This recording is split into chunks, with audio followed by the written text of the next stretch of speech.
Hi! Okay, so how do you avoid feeling overwhelmed?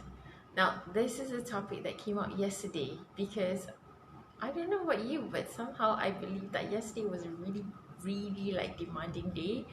It was for me, and it was certainly for my friends who like a few people came up to me, not like face to face, but online, and like wanted to talk to me and said like, Tini, I really feel overwhelmed. Like I don't know what to do. I was like, what's up?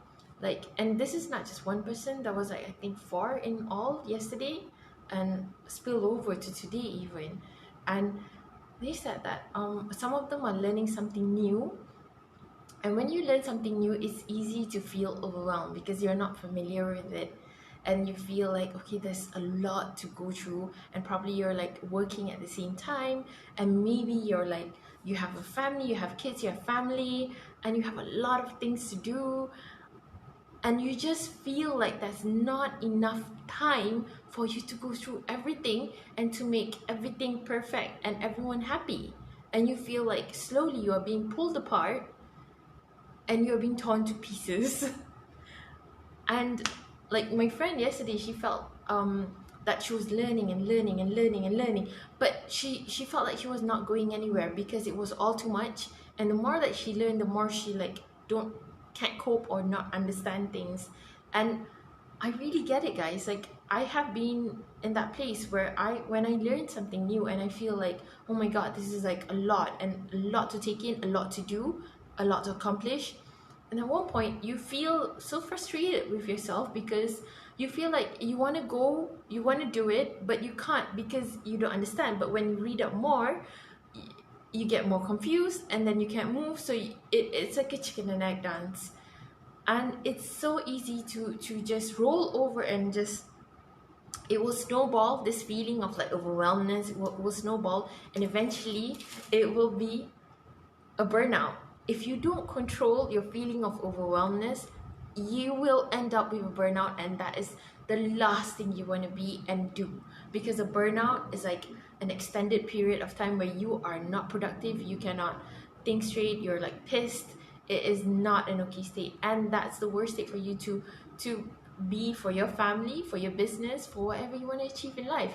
If you are constantly feeling overwhelmed, let's talk about it. I want to share with you what I learned from like the best people in like high performance, because this is dealing with high performance. I learned this from Mel Robbins, from Brenda Burchard, from Lewis House, a lot more I could name, but let's skip that.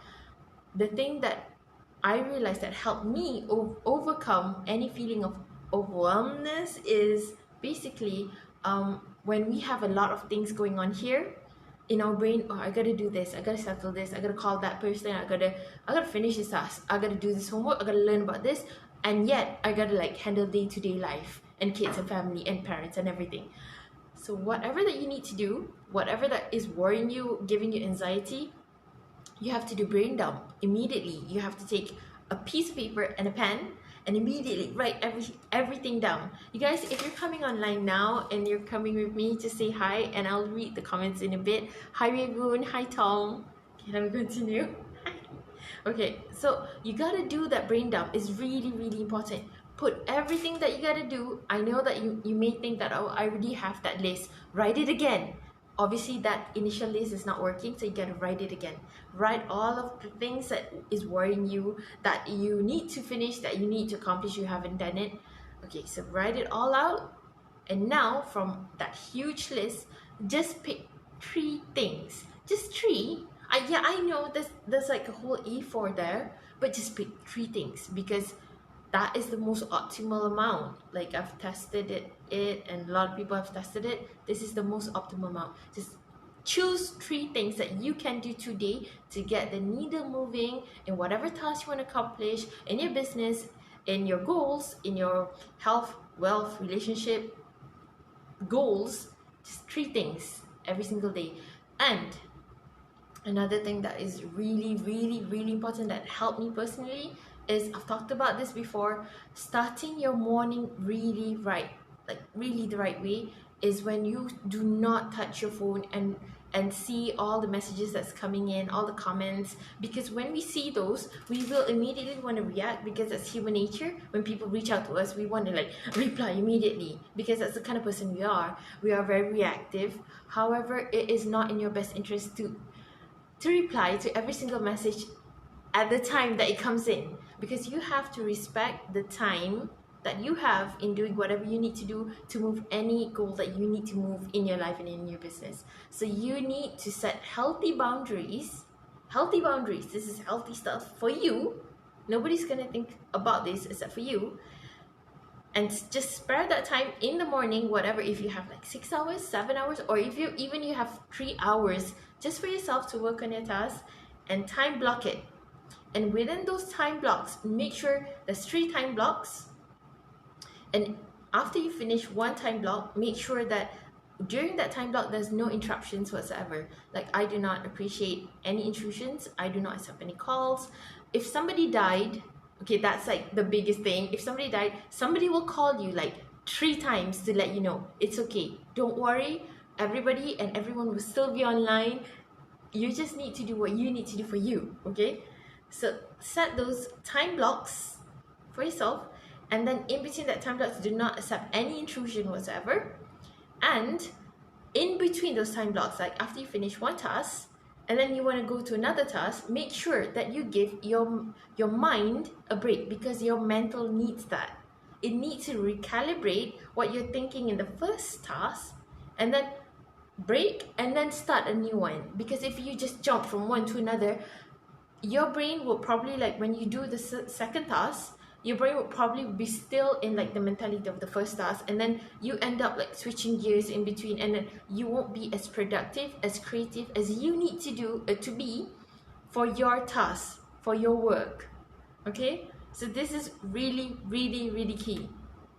Set healthy boundaries. Even people call you, people message you, if it's not like somebody died, somebody fell off, like I don't know, the stairs, just ignore it for a time, your time block. Respect your time.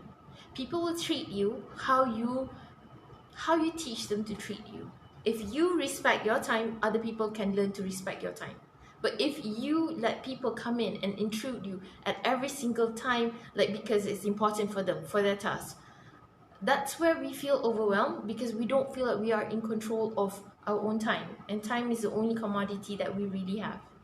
So once you get that time block, respect it, and then give yourself a break, go pray, go meditate, go eat a snack, whatever, and then move on to the next task, and then the next task, until you're done for the day. Then you can have like some time for whatever you schedule yourself to do.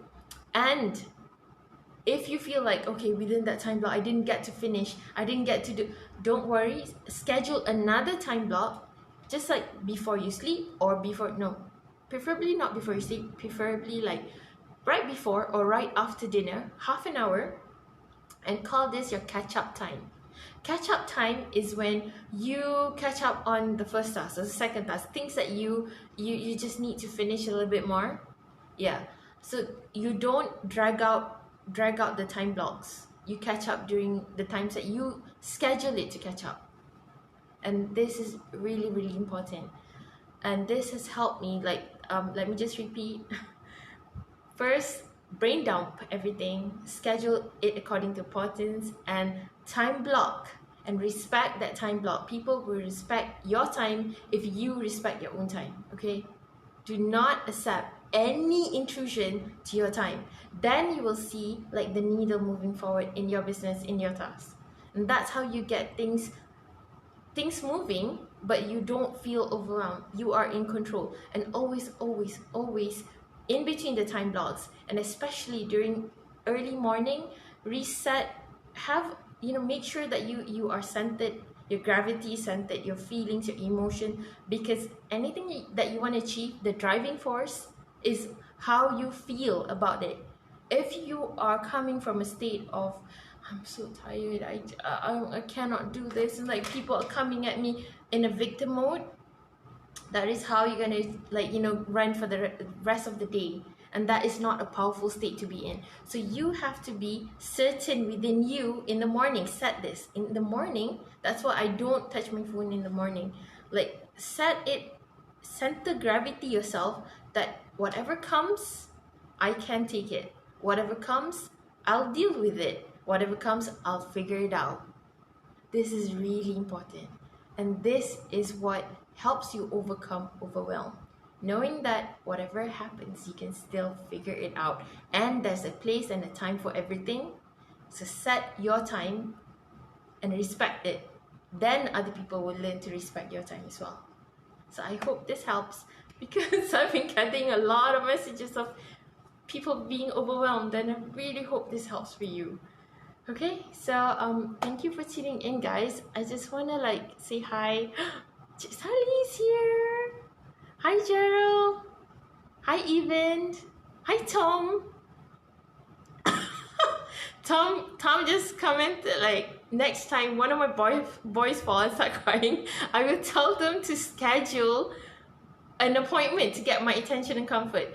Actually, yes, that's what I tell my husband. No. I mean, kids. I mean, what do you expect? But in between, when they're not there, I get to schedule my time. But that's why I am really, really focused. When my kids are not around, my time blocks are Nazi time blocks.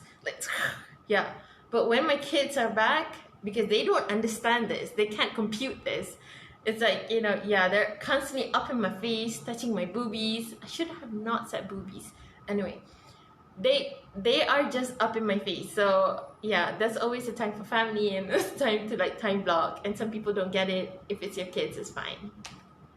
Unless you can, just rent them out or get somebody to adopt them. I tried.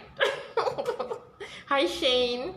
Okay, so thank you guys for tuning in. I really hope this helps you, and I'm sending you out all love and a lot of center gravity and just control for today.